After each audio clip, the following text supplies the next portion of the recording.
Hello, everyone. Welcome to another episode of Mondays with Mundy, and that's me, Jim Mundy, the historian for the Union League Legacy Foundation. All right, it's still February of 2023. We started the month off with a program on Abraham Lincoln and President of the United States, and this time we're moving to the governors of Pennsylvania because I discovered that of the 33 governors of Pennsylvania since the Civil War, 25, it turns out, were Republican, and 10 of those were members of the Union League. So it'll be fun to kind of meet some of those governors. So that's what we're going to do today, starting with the first post-war governor of Pennsylvania, John White Geary. So, having said that, I'm going to share my screen and we will go deep into the weeds on Governor Geary because he's really a fascinating character, I think, anyway. Oh, there he is. This is where we wanted to be. All right. So, John White Geary, soldier, governor, and League member. So Geary was born in 1819 in Mount Pleasant in Westmoreland County, which is south of Pittsburgh. All right. He graduated from Jefferson College in 1841 with a degree in civil engineering and in law. But in 1841, railroads basically were gobbling up all the civil engineers. And so he went to work for the Allegheny Portage Railroad, not surprisingly. And that was in 1841. He married in 1843, had two children, the oldest a boy, Edward, and we'll hear about Edward later on in the program, so to speak. And then his wife died in 1853 and then remarried in 1858 and had three more children. So 5 children altogether. So John White Geary, you can see governor of Pennsylvania, 67th century. Okay, Mount Pleasant. Okay, author's first members. Okay, so there's part of the program right there. Okay, so Geary, as a lot of Americans did, he volunteered in the Army for the Mexican-American War of 1846 to 1848. And his military skills were pretty considerable, given that he was a civilian. But he established his own personal habits as a great administrator, as well as a military leader at the same time. And they would vote him well when the Civil War came around in 1861. But in the meantime, as you can see, he held office first in 1849. He was appointed by President James Polk, Democratic, as the first postmaster general of San Francisco. And then in 1850, he was elected on the Democratic ticket as the first mayor of San Francisco. So Geary is a Democrat, and he would stay a Democrat basically until his election as the Republican governor of Pennsylvania in 1866. And that's part of the fun story. All right. He leaves office. He will eventually then, in 1856, be appointed by Democratic President Franklin Pierce as the territorial governor of Kansas. And 1856 was a really tough year to be in Kansas. It was a violent year in Kansas because the struggle was between Kansas being admitted to the Union as a free state or a slave state, otherwise known as Bleeding Kansas, because it was so violent. Being a Democrat, he initially started out on the slave side part of the issue, but as the year went on, he became convinced that it should be a free state.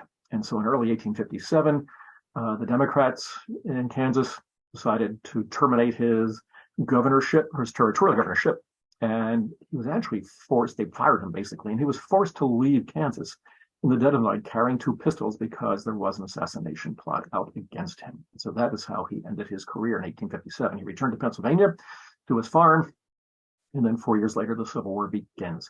And at the beginning of the war, Geary raised 2 regiments from Pennsylvania, the 147th, but more importantly, the 28th Pennsylvania Volunteer Infantry Regiment, because it was from Philadelphia. And there were 2 other prominent Philadelphians who become part of the League after the war, much like Geary.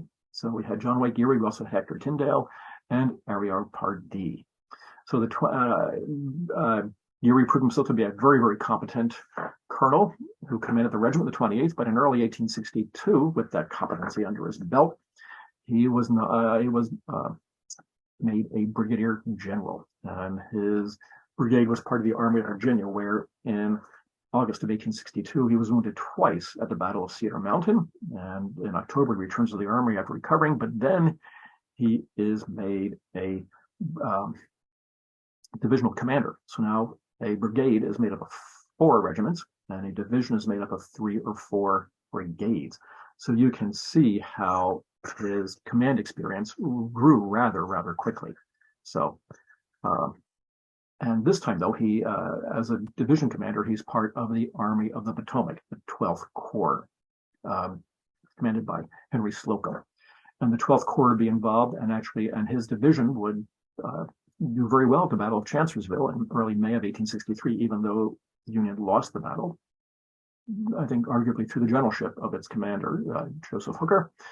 But then just 2 months later, July 1st, 2nd, and 3rd, was the Battle of Gettysburg. And the 12th was very much involved in that battle. So here we have Geary as he looked in the 1850s when he was both postmaster and governor of San Francisco and then territorial governor of Kansas. This is him in his uniform at the beginning, during the Civil War. He's got the shoulder straps of a brigadier general. All right. And so that's Geary. So at this point now, Gettysburg. Okay. The 12th didn't make it on the field until the end of the day on July the 1st, but they were positioned on the upper right-hand corner where it says Slocum. All right, that's where Geary's division was located, at the top of Culp's Hill, defending Culp's Hill.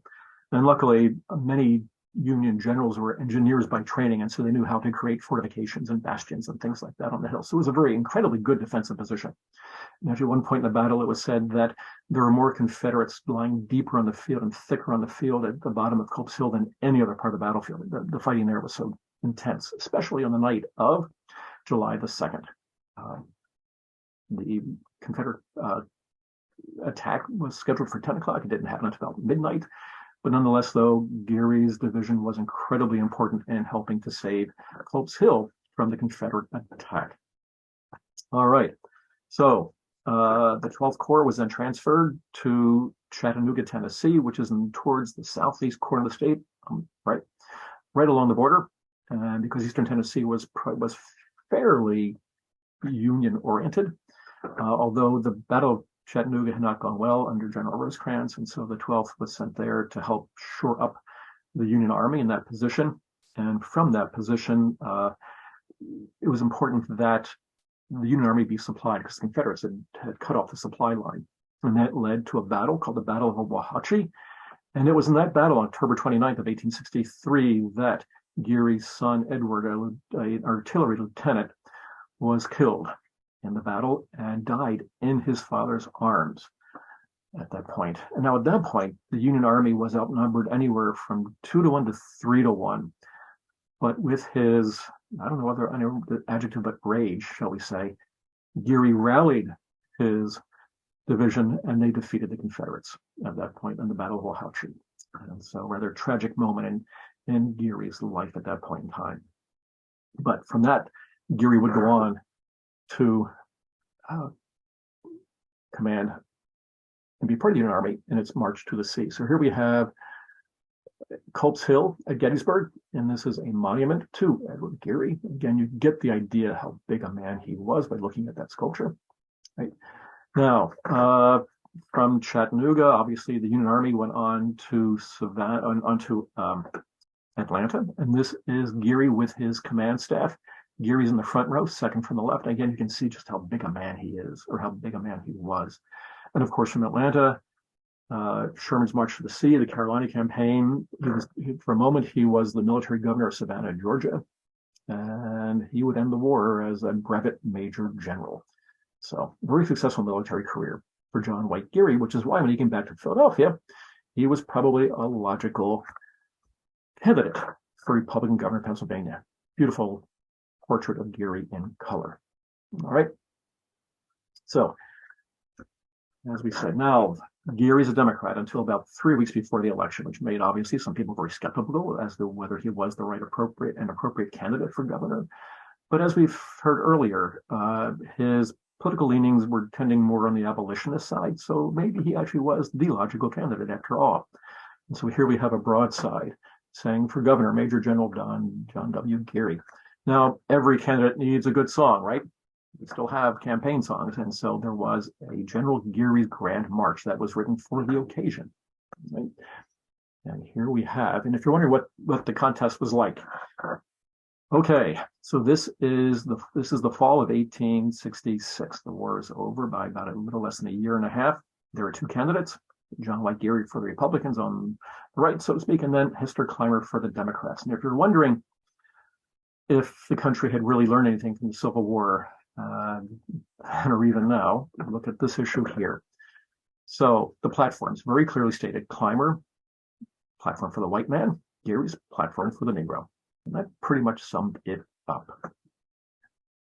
There was a radical convention in Philadelphia in the fall. You can see September 3rd of 1866. Every radical candidate for United States Senator took part: white men and women. Are you ready for this? Geary was the candidate and was in the procession supporting his African-American citizens, fellow citizens. The Freedmen's Bureau was created in March of 1865 while the war was still on, as a vehicle to help freed slaves adapt to their new freedom and their new position in life. And as you can see, it wasn't well accepted by the Democrats. And at the very bottom, you can see that Geary and Clymer, again, this is a political campaign, again, gubernatorial campaign poster. So once again, Geary is being portrayed as being pro-Black and pro-Freedmen's Bureau. And of course, Clymer, as the Democrats were running, on a white supremacist platform. Now, Geary won the election by approximately 17,000 votes. So he became the second Republican governor of Pennsylvania, but the first post-war governor of Pennsylvania. Right? And that is he. And again, you get the sense of just how big a man he was. Like I say, 6 foot 5 inches, 260 pounds. By now he might be a little heavier, who knows? So as governor, Geary would win, actually when he was a 2-term governor. He would repeat his victory, though not by as big a margin. But almost immediately after he was elected governor, which was he began serving in January of 1873. No, I'm sorry, 18. Oh, geez, Jim, too many dates running around my head, aren't there? So in 1867, and he would leave office in January of 1873. But of course, in 1870, the country adopted the 15th Amendment, the right to vote for all male citizens.